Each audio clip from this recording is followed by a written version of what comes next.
Facebook বা ইউটিউবে এমন সব ক্যাপশন বা শিরোনাম সম্বলিত পোস্ট, লিঙ্ক, ছবি বা ভিডিও দেখে আমরা সবাই কম বেশি অভ্যস্ত।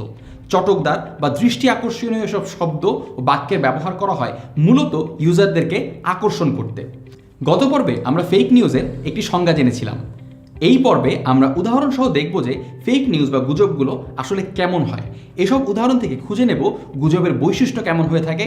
এরপর থেকে এমন ধরনের খবর বা পোস্ট সামাজিক যোগাযোগ মাধ্যমে দেখলে সন্দেহ করতে হবে সেগুলোকে, এবং ফ্যাক্ট চেকিংয়ের মাধ্যমে সেগুলোকে যাচাই করে নিতে হবে যে সেটি আদৌ সত্যিকারের খবর কিনা। ফেক নিউজকে চিহ্নিত করতে হলে সংবাদ সংক্রান্ত আরও কিছু শব্দ বা টার্মিনোলজি সম্পর্কে আমাদের ধারণা রাখতে হবে। প্রথমত, ফেক নিউজকে দুই ভাগে ভাগ করা হয়ে থাকে তার ইন্টেনশন বা উদ্দেশ্যের উপরে ভিত্তি করে। যদি কোনো ফেক নিউজের অসত্যতা সম্পর্কে না জেনে অর্থাৎ সত্য মনে করে সেটিকে ছড়িয়ে দেয় তাহলে সেটি মিস ইনফরমেশন। আর যদি কোনো ফেক নিউজের অসত্যতা সম্পর্কে জানা সত্ত্বেও ইচ্ছাকৃতভাবে উদ্দেশ্যপ্রণোদিতভাবে সেটিকে ছড়ানো হয়ে থাকে তাহলে সেটিকে বলা হবে ডিসইনফরমেশন। অর্থাৎ একই ফেক নিউজ ভিন্ন ইন্টেনশন দিয়ে প্রচার করার কারণে ডিসইনফরমেশন হতে পারে, আবার মিস ইনফরমেশনও হতে পারে। মিস ইনফরমেশন এই শব্দটির অনুবাদ করলে দাঁড়ায় ভুল তথ্য। মিস ইনফরমেশন একটি ওয়াইড বা বৃহত্তর অর্থবোধক শব্দ। যে ভুল তথ্যটি ছড়ানোর ক্ষেত্রে যিনি ছড়াচ্ছেন তিনি না জেনে যদি ছড়িয়ে থাকেন তাহলে সেটিকে আমরা মিস ইনফরমেশন বলবো।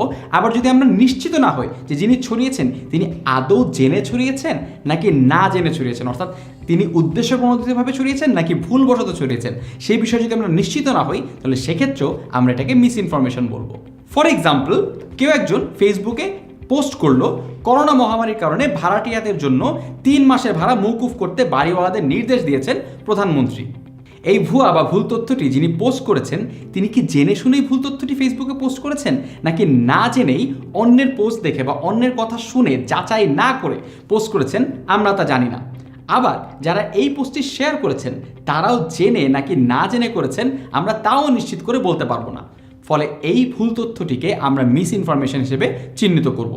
সাধারণভাবে সব ফেক নিউজকে মিস ইনফরমেশন হিসেবে ধরা হয়। ডিসইনফরমেশন এটি হচ্ছে ভুল তথ্যটি ছড়ানোর পেছনে মানুষকে বিভ্রান্ত করার ইচ্ছা বা ইন্টেনশন থাকা, অর্থাৎ উদ্দেশ্যপ্রণোদিতভাবে ইচ্ছা করে এই ভুল তথ্যটি ছড়ানো হয়েছে। যেই ফেক নিউজ বা ভুয়া খবর ছড়ানোর পিছনে মানুষকে বিভ্রান্ত করার ইন্টেনশন আছে সেটি ডিসইনফরমেশন। একই ভুল তথ্য কারোর জন্য মিস ইনফরমেশন আবার কারোর জন্য ডিসইনফরমেশন হতে পারে। প্রথমে ডিসইনফরমেশন হিসেবে ছড়ানো কোনো তথ্য পরে অন্য মানুষ না বুঝে অন্যের কাছে ছড়িয়ে দিয়ে থাকেন তাদের জন্য একই তথ্য মিস ইনফরমেশন গণ্য হবে, কারণ তারা নিজে যখন শুনেছিলেন তখন তাকে যিনি বলেছেন তিনি ডিসইনফরমেশন হিসেবে ছড়িয়েছেন, কারণ তিনি চক্রান্ত করছিলেন, তার ইন্টেনশন ছিল ইচ্ছা করে ভুল তথ্যটি দেয়া। কিন্তু এই দ্বিতীয় ব্যক্তি যখন অন্যদেরকে তথ্যটি জানাচ্ছেন তিনি কিন্তু সরল মনে বিশ্বাস করেই সেই তথ্যটি ছড়িয়ে দিচ্ছেন, তাই তার ক্ষেত্রে এই তথ্যটি ডিসইনফরমেশন নয় বরং মিস ইনফরমেশন।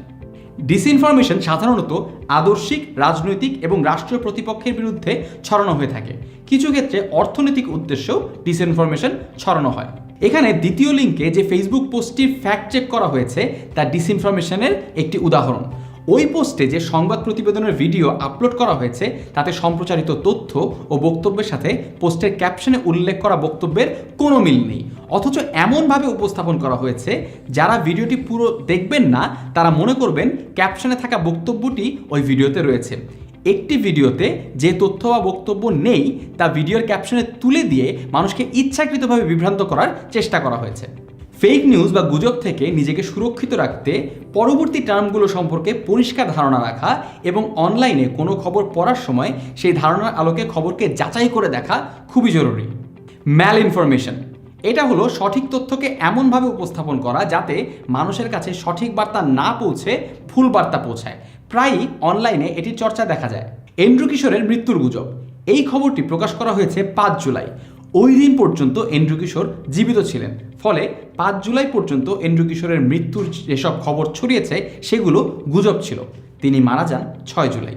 এই মুহূর্তে যদি কেউ এন্ড্রু কিশোরের মৃত্যুর গুজব শিরোনামের খবরটি শুধুমাত্র এই তথ্য দেওয়ার জন্য সামাজিক মাধ্যমে শেয়ার করে থাকেন তাহলে খবরটি ভিন্ন বার্তা দেবে।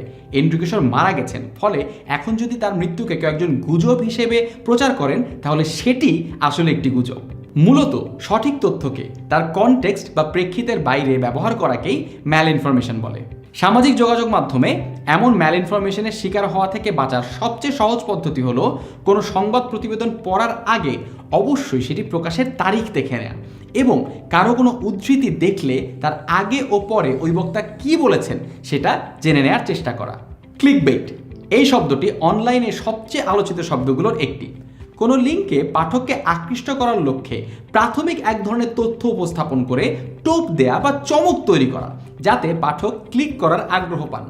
টোপটি খেয়ে পুরো ঘটনা না পড়লে বা না শুনলে প্রাথমিক তথ্যের ভিত্তিতে পাঠকের মনে ভুল ধারণা তৈরি হতে পারে। ক্লাসিক সাংবাদিকতায় ক্লিকবেইট প্রবণতাকে নেতিবাচক হিসেবে দেখা হয়। এই খবরে নাটকের কাহিনীকে এমনভাবে ক্লিকবেইট শিরোনাম হিসেবে তৈরি করা হয়েছে যে পুরো ঘটনা না পড়লে বোঝা যাবে না এটি আসলে অভিনেত্রী জয়ার কোনো নাটকের অভিনয়ের দৃশ্য নাকি বাস্তব জীবনে মৃত্যুর ঘটনা। এটি খুব নিকৃষ্ট মানের একটি ক্লিকবেইট। নেদারল্যান্ডের দ্য হেগ নামক শহর সম্পর্কে যাদের কোনো ধারণা নেই তারা এই শিরোনামগুলো দেখে ভ্যাবাচাকা খেয়ে যেতে পারে। স্যাটায়ার বা ব্যঙ্গাত্মক রচনা সমাজের নানান অসঙ্গতি কড়াভাবে তুলে ধরতে স্যাটায়ারের ব্যবহার বাংলাদেশের সংবাদ মাধ্যম বা সাহিত্যে প্রায়শই করা হয়ে থাকে। একটি স্যাটায়ারমূলক রচনায় কল্পিত অনেক তথ্য বা বর্ণনা থাকতে পারে যা পাঠককে সচেতনভাবে খেয়াল করতে হবে। স্যাটায়ারমূলক রচনায় থাকা কল্পিত তথ্যকে ডিসইনফরমেশন, মিসইনফরমেশন, ম্যাল ইনফরমেশন বা ক্লিকবেইট বলার সুযোগ নেই, কারণ এটি মানুষকে বিভ্রান্ত করার উদ্দেশ্য ছড়ানো হচ্ছে না, ভুল তথ্য হিসেবে প্রচার করা হচ্ছে না। এটি একটি সর্বস্বীকৃত রচনা পদ্ধতি বা সাহিত্যের একটি ধারা হিসেবেও বিবেচিত হতে পারে।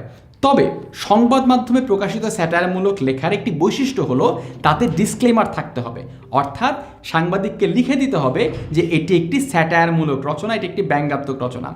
তাই পাঠককে সেই লেখাটি পড়বার আগে অবশ্যই লক্ষ্য রাখতে হবে যেটি আদৌ স্যাটায়ার কিনা, ওরকম কোনো ডিসক্লেমার আছে কিনা। যদি ডিসক্লেমার দেয়াই থাকে তাহলে সেই প্রহসনমূলক যে বক্তব্য রয়েছে, যে লেখাটি রয়েছে, সেই কথাটিকে তথ্য বলে ভুল করা যাবে না।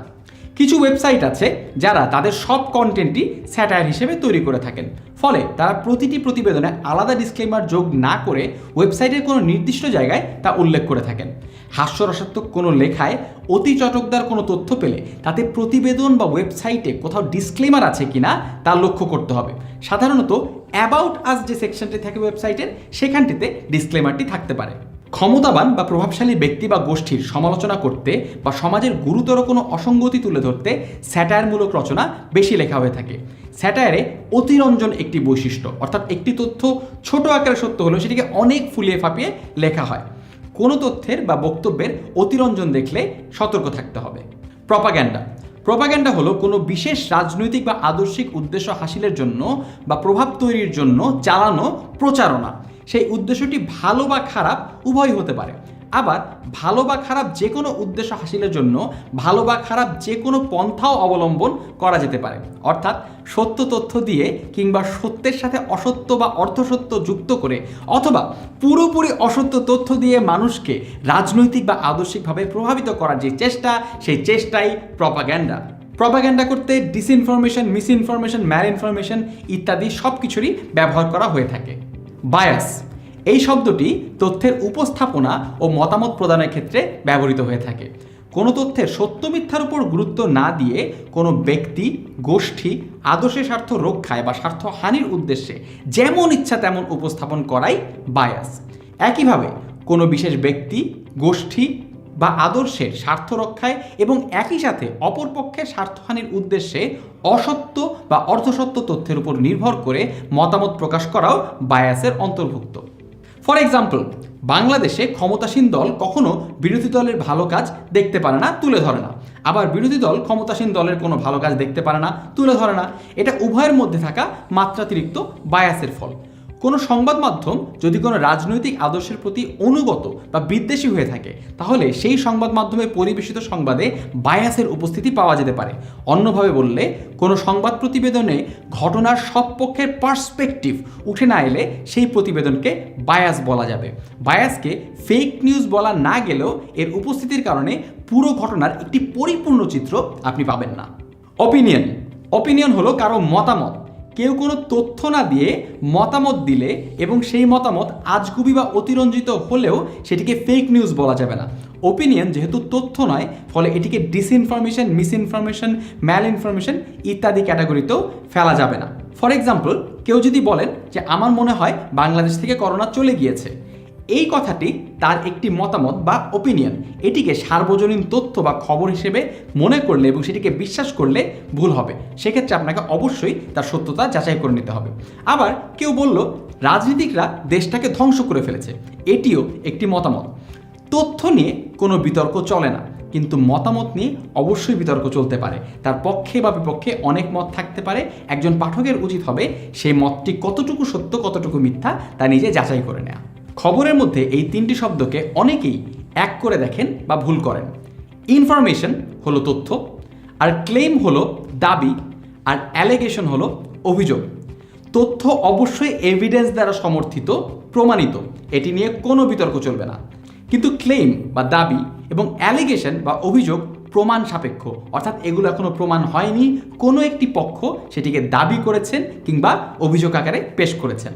কোনো সংবাদে যখন লেখা থাকবে তিনি দাবি করেন বা তারা অভিযোগ করেছেন, এর অর্থ হলো এসব বিষয় এখনো প্রমাণিত হয়নি, এগুলো সত্য বা মিথ্যা উভয়ই হতে পারে।